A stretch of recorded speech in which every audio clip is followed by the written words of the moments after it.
We have spoken of the adept in alchemy as being the child of the sun and moon.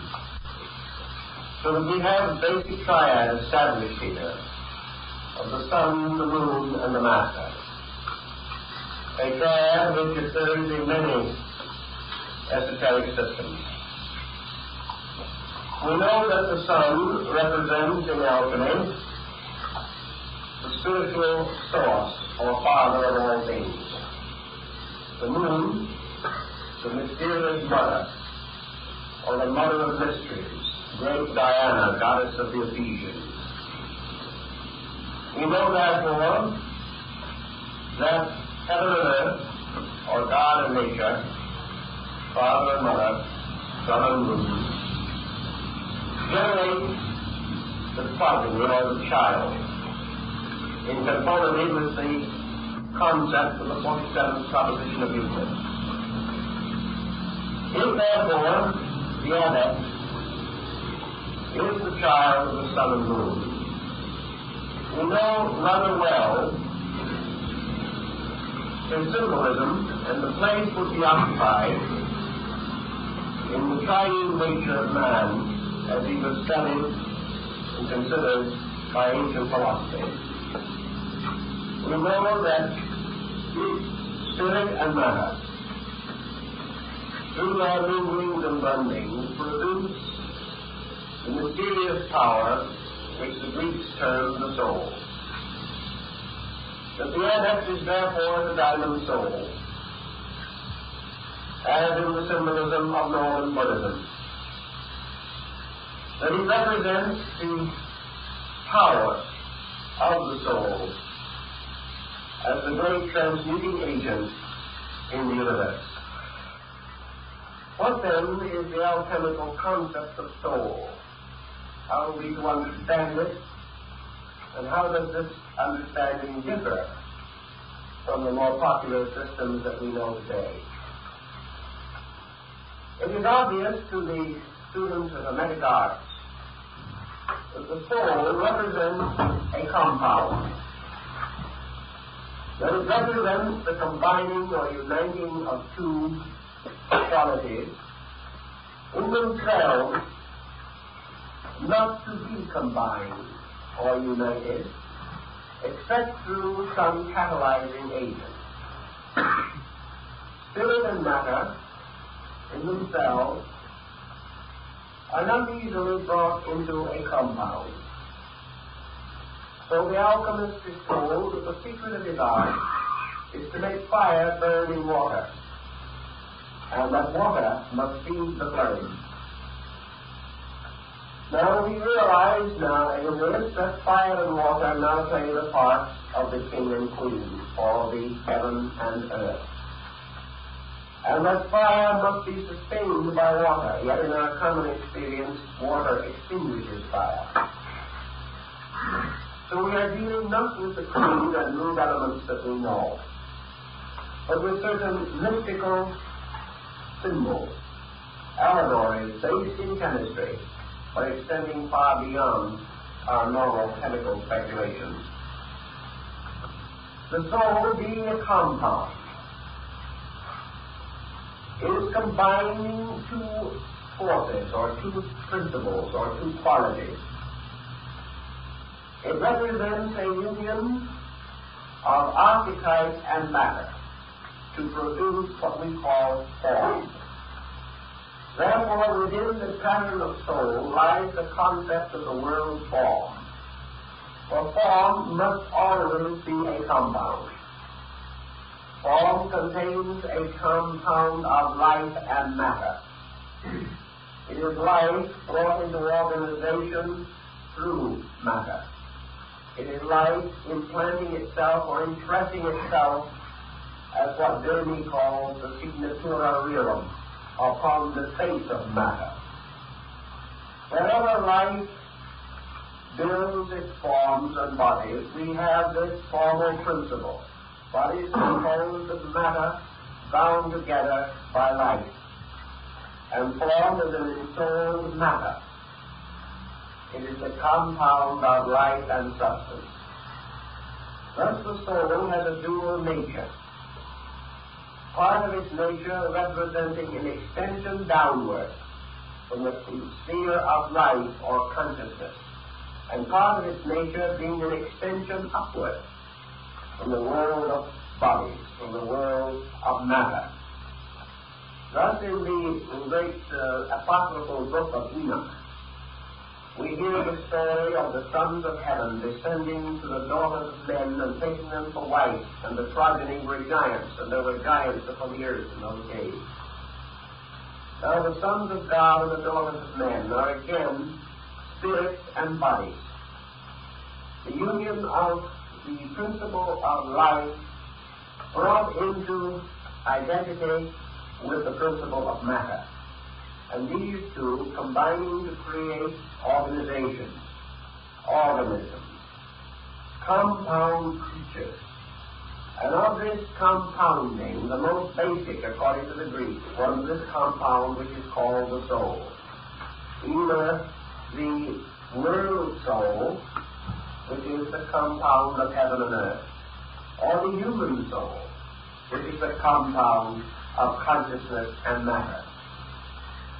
In alchemy, therefore, the soul becomes the great laboratory within which the experimentation takes place. And the problem in regeneration in alchemy is to solve the mystery of the soul, to transform its present state into that of the diamond or agate soul. The soul we recognize as containing within it two essential elements. One, the emotional or psychic nature, the other, the mental or rational nature. We know that reason and emotion represent the sun and moon on the level of the soul, and that these two again must unite to produce a new instrument or a new being, which we have mentioned already and said was the alchemical homunculus, or the artificially created being. We have also learned that in the development of the nature of soul in alchemy, the soul becomes the instrument of function upon a level of being which is infinitely more subtle and refined than that of our objective life. To the alchemist, therefore, the mystery of the soul, its creation, its unfoldment, its development, this mystery was carefully concealed under a series of chemical formulas. And each disciple was expected and presumed to be able, ultimately, to solve these formulas. Each was a remit to which he must give his own internal meditation. It was a symbol upon which he must contemplate, and through which he must release his own instinctive apperception of these mysteries of life. Then let us try to analyze the processes creating the soul, and why man, peculiarly endowed with this instrument, has a destiny unique among the created things of the earth and of nature. To understand this, we must borrow something from the later Egyptian religion, that phase of it which developed under the Greek pharaohs of Egypt, the Ptolemies, where the mysteries and rituals of the earlier religion were brought under certain philosophical disciplines from Greece, and thereby made more intelligible to us. In the Egyptian mystery, the soul was a septenary structure consisting of 7 essential internal ingredients. These in themselves the Egyptians called the 7 souls. And to each of these souls was given one of the great psychic behavior problems of human experience and consciousness. Man's soul was formed within, but he had what might be termed his milk soul or his infant soul that had one duty to perform. Later, this soul gave way to a second. More correctly, the soul itself unfolded and became a second kind of soul, which had to do with the extension and expansion of his body and the principle of growth, the unfoldment from within himself, the extension of his psycho nervous system throughout the fabric of his body, the gradual control of body by the power within it. Later, this gave way to the third soul, which was the generative soul, which, taking hold at puberty or adolescence, began the process of setting into motion the great reproductive power of soul energy. And so it proceeded, step by step, through these and other forms until it finally came to the adept soul, or the highest part of man's psychical life. And this soul also, having absorbed the other six, became the sovereign and complete ruler over the individual. And if this soul was perfected during life, this individual then had a consciousness after death, and received a conscious place in immortality. This then was not the soul that finished in the sky, but the soul that could go on to the abode of the gods in the blessed land of Amentet.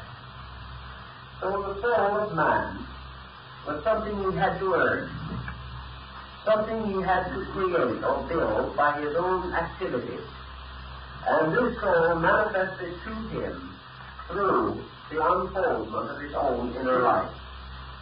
The maturing of his soul was his great work. And having reached the maturity of the body, growth must go on. And the person in the body must grow, must unfold its own potential and achieve its own complete identity. When it did so, the soul then became, more or less, the vehicle of the self. And the individual, stepping across from body, took up his natural and proper abode within the structure of his own soul.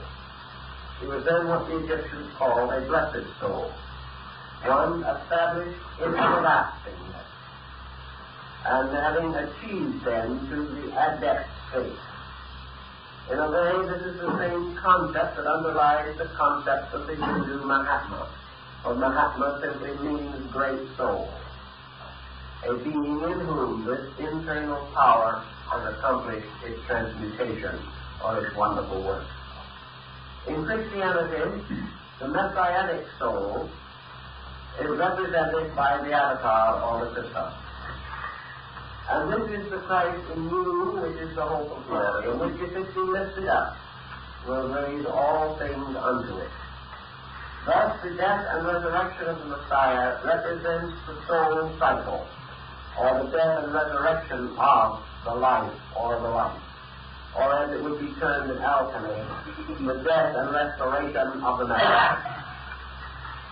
The soul then becomes the scene or theater of the great regenerative power of man.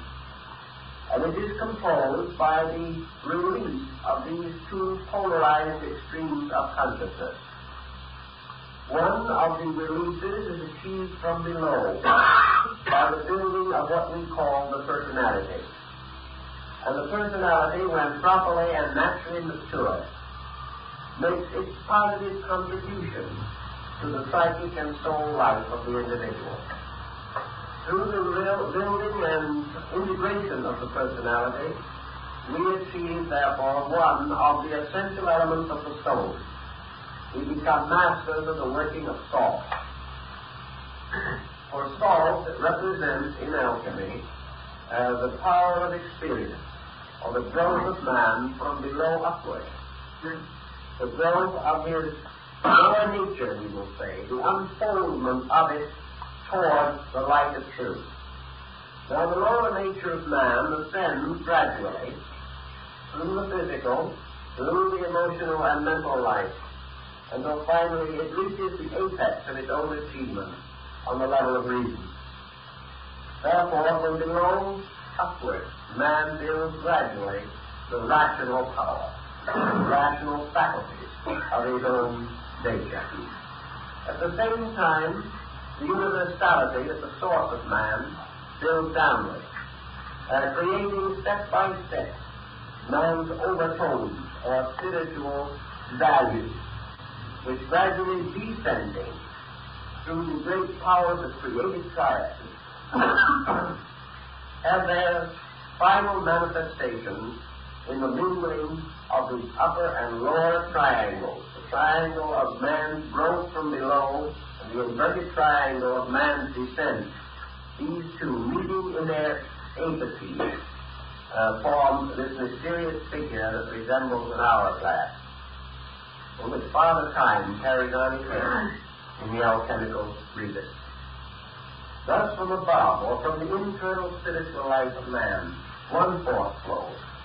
From below, from the external material life of man, another force flows.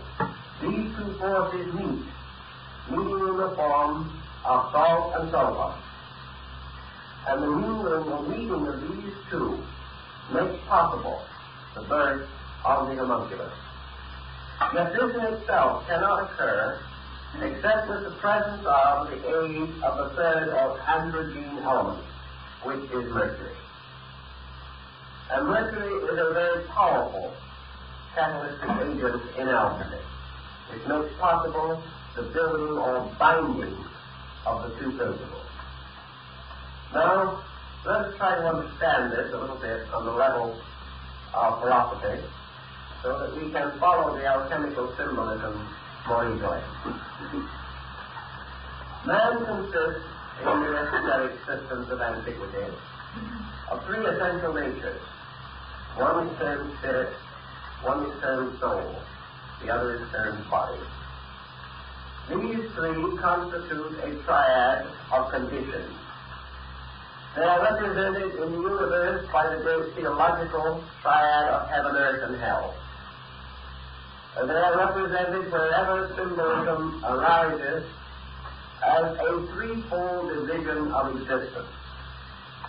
A division which consists of a superior part, and an inferior part, and a middle region between.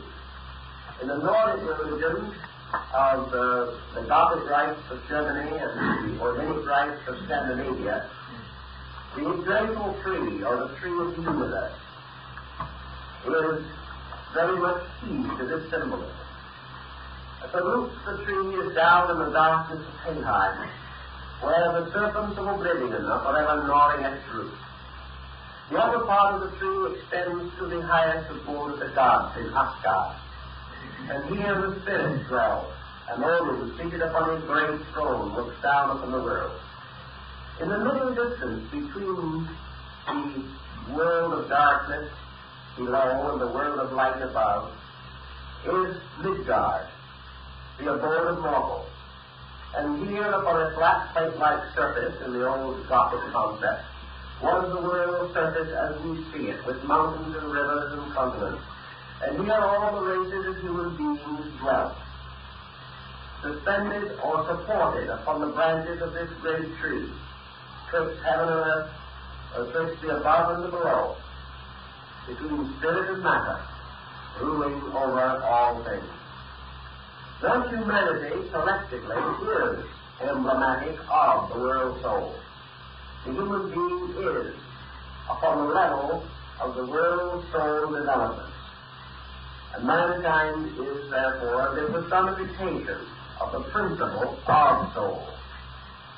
He is composed therefore of an animal nature which is less than soul, and of a divine nature that is more than soul. And between these he has his existence, partaking of both, and possessing within himself the power of extending his own consciousness above or below the medium line upon which he exists. Thus the individual, as the Greeks pointed out, may verge by inclination downward, and when the focal point of consciousness descends in the direction of body, the result is a materialist. Or an individual becomes more and more completely immersed in matter or in material things.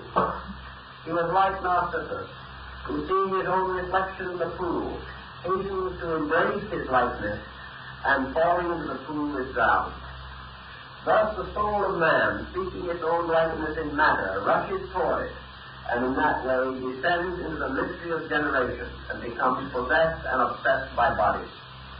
Plato gives us a very good description of this experience. On the other hand, man is capable, by a positive extension of himself, of ascending above the Vivian level of soul and approaching a spiritual state.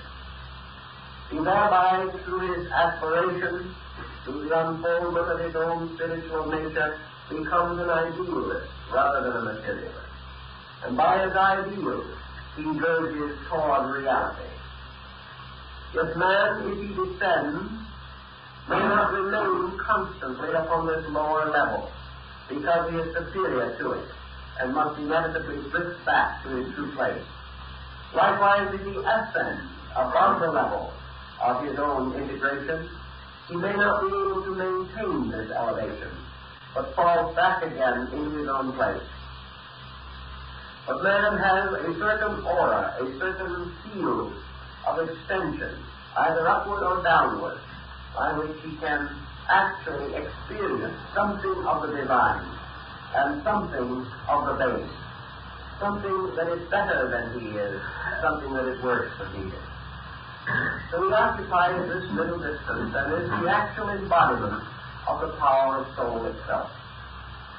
The alchemist conceives the soul to be composed of the seven metals, and therefore, in symbolism, working with the soul involves the transmutation of these metals, the power of releasing from the metals their soul energy or power.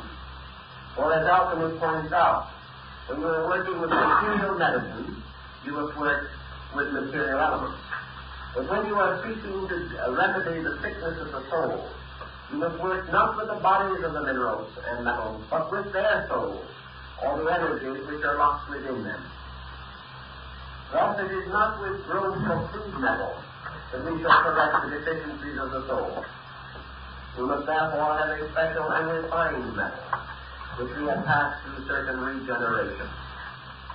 Now there is an old figure of the seven arts and sciences, or the seven metals, in which we find the metals identified with the arts and sciences, one with logic, another with rhetoric, one with mathematics, and so on.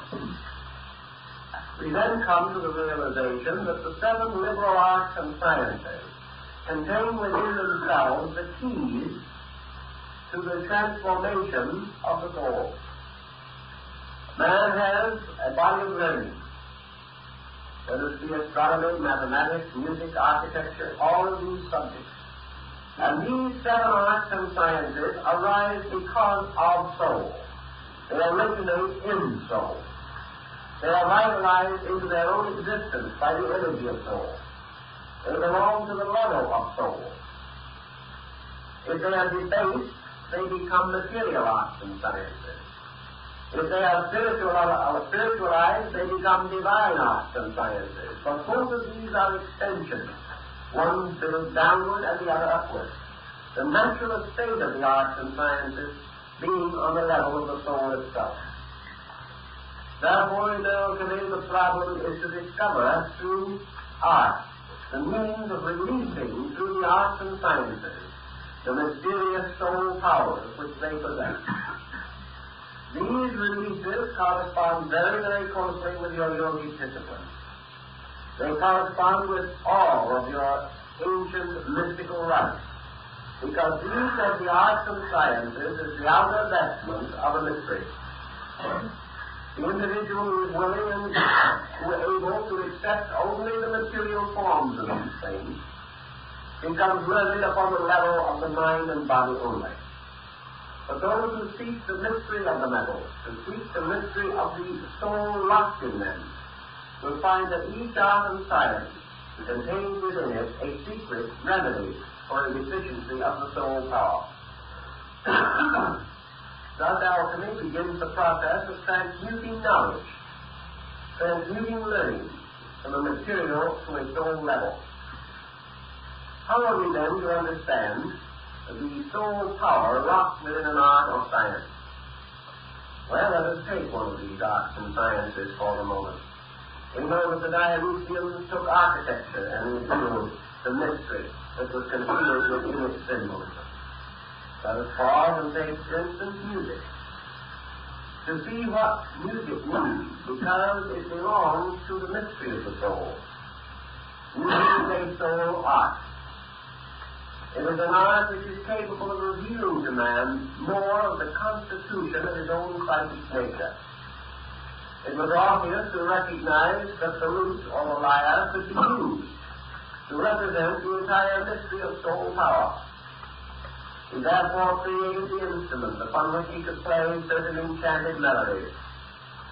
He learned the power of music, and in India and in China, the esoteric arts of music have been long considered and studied.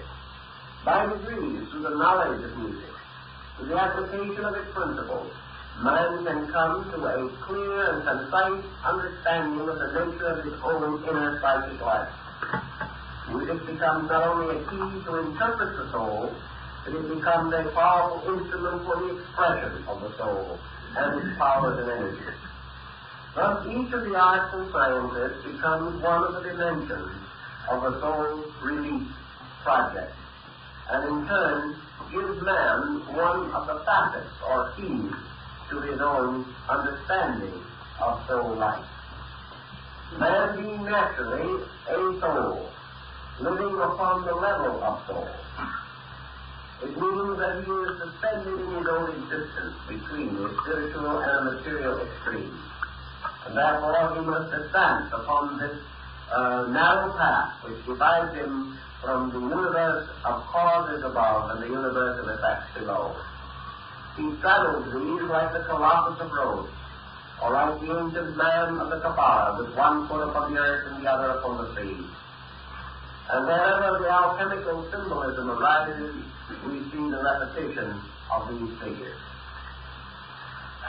Now, if we go into mysticism, alchemical mysticism, we come upon the symbol of the diamond soul, or the perfect soul, which in the Christian mysticism was regarded as the proper figure of Christ. Christ, therefore, is the adept soul. It is the perfected, redeeming soul within man. It is the soul that dies in man for man, and is reborn through man by the resurrection of the soul in man. Then he says the soul in man is planted like a seed, and that all things in nature possess within them the seeds of soul, and that these seeds of the soul power can be caused to grow. And by the fertilizing of these seeds and their growth, and the constant tending of them by the wise gardener, old Cronus, that these souls will grow and will bear their fruit, and this fruit will be for the healing of the nations and for all that suffers. Now Cronus, the one-legged gardener, of course, is the keeper of the tree of life, and he represents time. And he is time which makes all things come to their natural growth and harvest. Therefore, all things that are ordained are perfected by time and are under the guardianship of time, and are fulfilled in time. And man's soul, which has an origin in time, is peculiarly under the domination of this dimension of symbolism.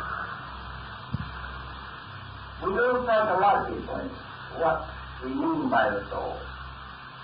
We know from the standpoint of Freudian analysis or Jungian analysis that we regard the soul as a kind of internal person.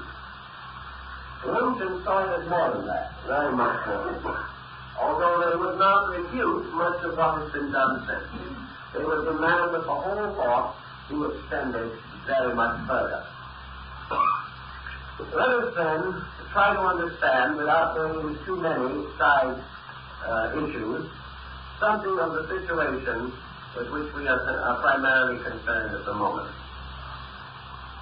Let us say that we will first analyze the principles of sulfur, salt, and mercury. Sulfur, we now know to be the sun, which is the farther light, The sun is universal being, universal reality, universal life. The sun also is the seat or ground of cosmic consciousness. It is the cause and source of reality. It is reality. It is being. It is actuality. It is universal existence, forever existing, and forever full of life, forever germinal or seminal, filled with seed, forever bestowing itself. On the level of man's experience, this he turns his spiritual nature. And he conceives of a spiritual entity, nourished and sustained by this spiritual life of the universe. And he therefore accepts the king both as spirit and as God, and makes the king the administrator of all the laws, principles of nature, and the source of all concepts of divinity, the one, the beautiful, and the good. This being is total and complete light. Light not of the physical world, but of the inner world. The light of the fullness of spiritual grace in all matters. This is then sulfur, which is the fire which sustains itself forever, and is the principle of fire in all things. This is the source of the fire of aspiration. This is the source of the ever-burning lamp and the altar fire that never fails. It is the symbol of the spiritual identity, the spiritual interior of everything that exists. Salt, we must remember, is associated with the tragedy of Lot's wife, who turned back and was turned into a pillar of salt. Salt is the symbol of crystallization.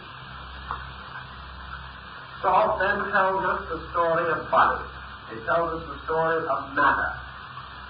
It tells us that the extreme polar opposite of absolute life is relative privation of life. Because the alchemists did not believe that there could be a place anywhere which was totally devoid of life. Thus, the greater degree of life is sulfur, and the least conceivable degree of life is salt. We carry this on the moral plane, where the philosopher of old said that evil is the least degree of good. Therefore, salt is the least degree of sulfur. The salt must consume salt, because in this universe there is no part of it in which reality does not have an existence. But in sulfur we have the total expression of reality. And in salt we have the failure, the total failure of expression of reality. As the alchemist says, sulfur sleeps in the salt. It dies in the salt. The universal consciousness dies in matter. It is obliterated by the fact of matter. It lurks within matter. For what is matter finally but infinite life expressing through certain qualities, through certain attributes. Yet this life we do not comprehend as life, but regard as the antithesis of life. Therefore, spirit and its antithesis are sulfur and salt. Now in the beginning, according to the opening chapters of Genesis, God created the heavens and the earth. He caused to emerge from his own nature the two great principles, the king and queen, sulfur and salt.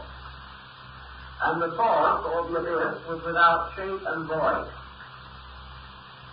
And this power which was creating divided the firmament and placed part of the firmament above and part below. And he divided the deep from the deep.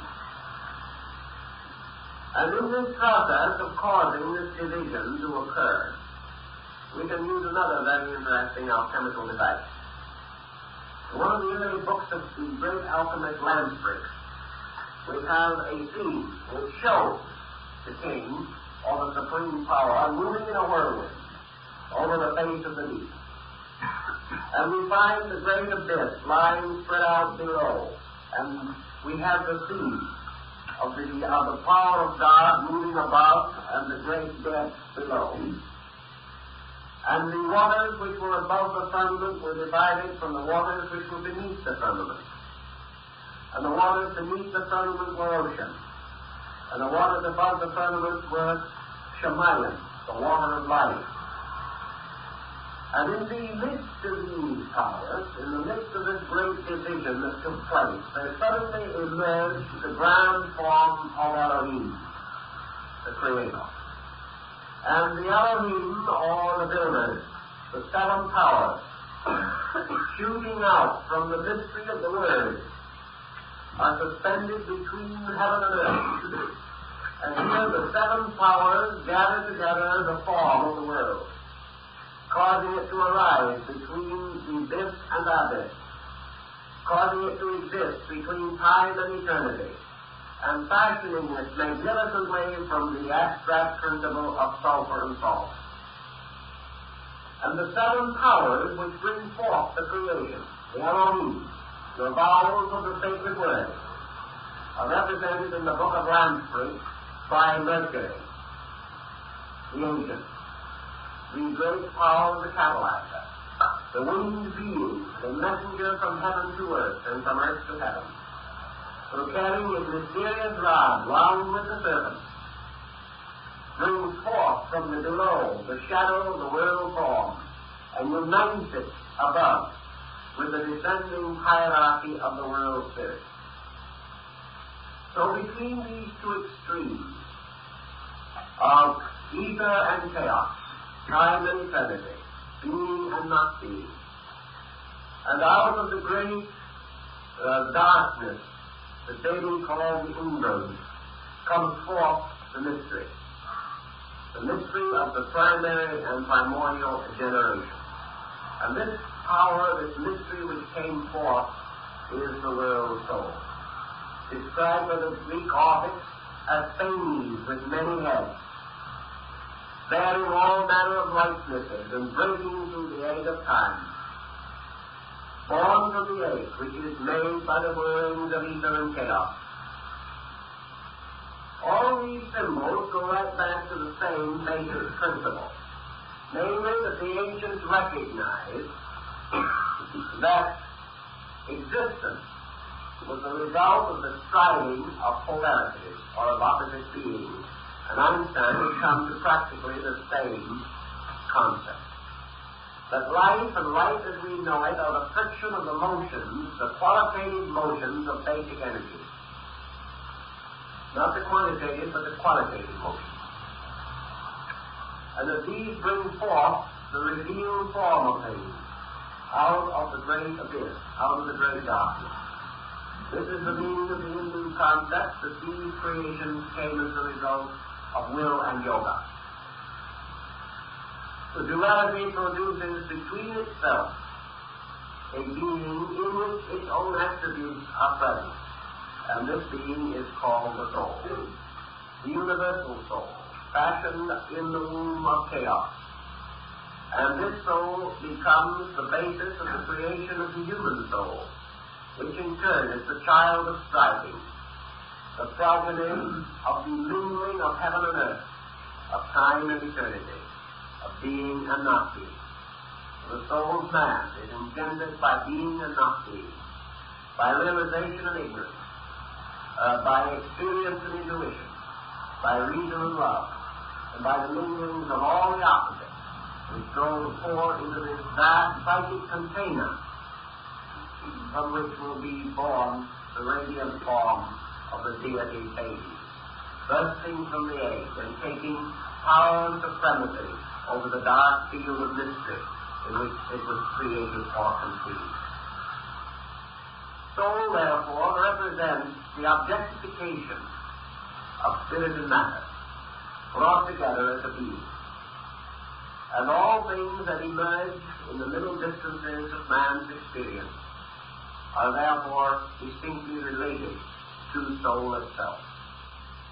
Now, in the further development of this same allegory, we have Adam introduced as a being into which the breath of life was breathed.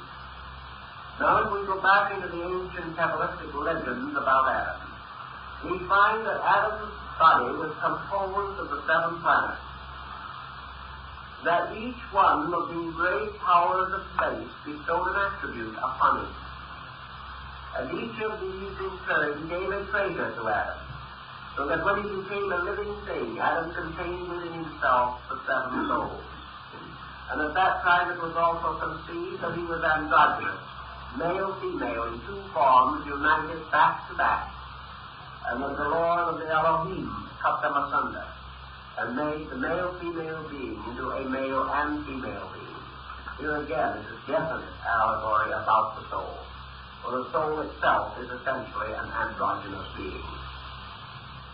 We have a story which we told you about some time ago in connection with Balzac's story of Serafita, in which we have again this allegory of the soul. This particular treatment developed according to the philosophy of Baron Swedenborg. So in the alchemical, to return to it once more, we have the union of life and chaos, of time and eternity within a bubble. We have the miniature replica of all that has been done, taking place within the soul of the human being himself, the alchemical resource. And in the study of this mystery, we find that man recapitulates by a series of renovations or a series of augmentations, as they are termed in chemistry, the history and generation of his world, the formation of his own nature and being, and the final release of his own soul. Now, as the soul is composed of the strivings of spirit and matter, and is bound into this artificial compound by the magic wand of Hermes, it becomes essential to our subject to try to understand more about the reasons for its existence and the ultimate end for which it is intended. The reason why the soul has to have an existence is because man himself is actually a soul being. He is therefore a soul being without a body on the level of his own nature.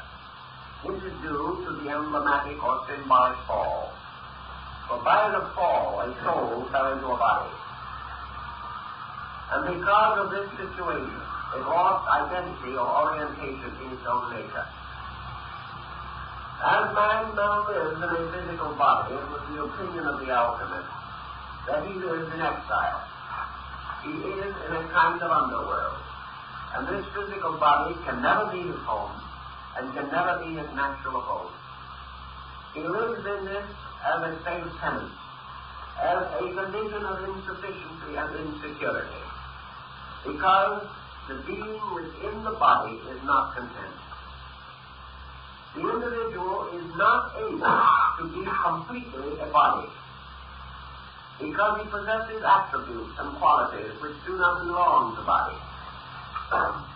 They belong to a higher level of existence than that which man at present experiences.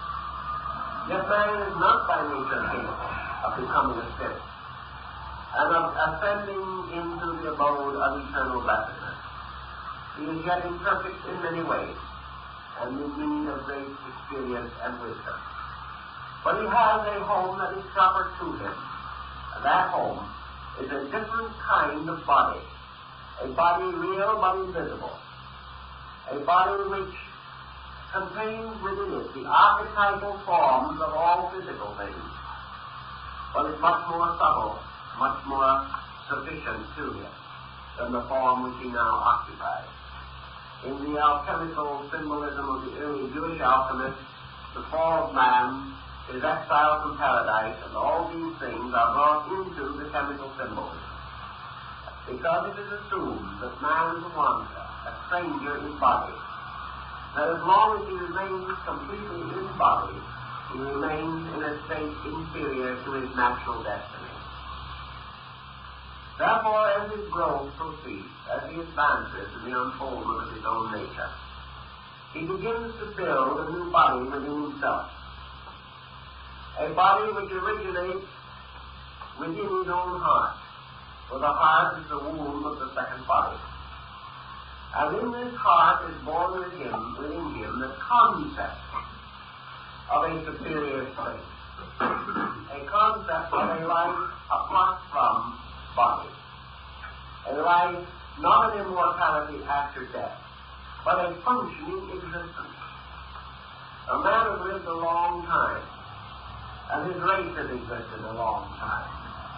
And just as sure that man, through his achievements, has built a complex material culture that is passed on from generation to generation, so through his inner experience, he has propagated a soul. This soul goes on and grows from generation to generation, just as his outer civilization increases. Therefore, the individual born into the world today is not born soulless. He is born as a compound of mind, soul, body, spirit. And within him is this unfinished soul, which is like the unfinished temple of Solomon the King, which is the temple of his own inner life. He therefore has a certain sharing or participating in his soul, a sharing which is greater than that of the aboriginal world. He has greater soul power than the savage. He has greater soul maturity than the barbarian. Yet he has not yet accomplished the magnum opus. He has not perfected the soul body. So as he grows up in his material life today, he grows up as a partial soul within a body. This partial soul has its dreams and its hopes and its aspirations, but it also has its limitations. It has its imaginative and creative faculties, but it is also bound by appetites and illusions to the material life around it. So each individual inherits an unfinished soul. And the completion of this soul must be left to one of two things, either to the keeping of old Father Cronus, which is time, which means that in the fullness of time, nature will perfect the soul of man, even as it perfects the diamond in the coal. For alchemy says, nature has its own path and its own way, but man may perfect art, and with art perfect nature. And it is possible for man, by the studious and contrite application of that which he knows to be true, it is possible for him to anticipate and then augment, increase the processes of growth within himself, so that he may advance the state of his own soul, that he may gradually approach the adept state of soul power. To do this is not to depart from nature, but to aid nature, and to assist the man himself in the perfection of his own inner life, which is rooted within the nature of his soul.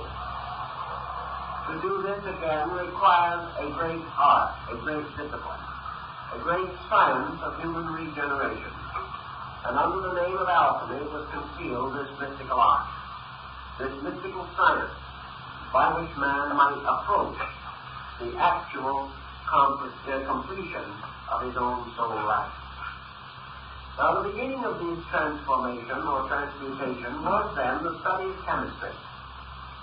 And the alchemist was told, it's very simple. The first thing you have to find are pure elements. So the alchemist was told that he must have some way of securing his basic material upon which the experiments in the laboratory depended. He had to find a very definite and particular kind of salt. And this is the salt of the earth. This is the same kind of salt that was referred to in the biblical story. That ye are the salt of the earth. Now, how to find this salt? And the one school of alchemy, there were several, one school of alchemy says that the only way to secure this basic material was from dew. Therefore, what you had to do was to go out at night in certain regions where the dew was heavy. And you were to place glass plates raised from the ground and insulated by wood or some non-conducting substance, so that they would not ground or would not discharge their magnetic field. And you were to collect upon the surface of these plates dew, and you were to catch it or place it in vessels carefully prepared for this purpose, absolutely clean and capable of being completely and hermetically sealed. Now, this might sound like a difficult experiment, and yet I've known a number of practicing alchemists today who have succeeded right here in the mountains back of San Bernardino. Some of these alchemists have been able to collect as much as 10 or 20 gallons of dew off a glass plate. It is not an impossible thing to do, because they believed in the alchemical tradition that this dew of heaven held within itself certain powers captured from the rays of the stars. Also, that this dew, having never touched the earth, was like the druid mistletoe that had to be cut from the tree without being permitted to touch the earth or it lost its power. That this dew could then be passed through certain experimentation by which the powers within it, the occult virtue of the planet, could be augmented and increased. Now, I know one or two understand experiments in that particular rather disagreeable procedure also. I know at least one case in which a 5-gallon bottle exploded. And there was actually, within the dew, a sufficient fermentation taking place to cause a tremendous combustion and pressure. Now, all of this belongs to the physical story of alchemy. But always the alchemist was told that the great problem he must first solve was to secure pure elements for the preparation of his work. He was told, for instance, that he had to have pure copper.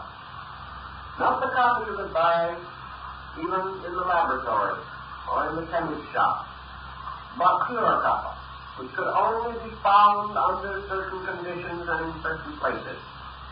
Pure silver, pure gold, pure mercury. That these various elements had to be pure beyond any knowledge that we have of them. Well, the implication as you go through the story is rather obvious. The beginning of the great transmutation was to find the pure forms of the basic emotions, instincts, appetites, and attitudes of the human being.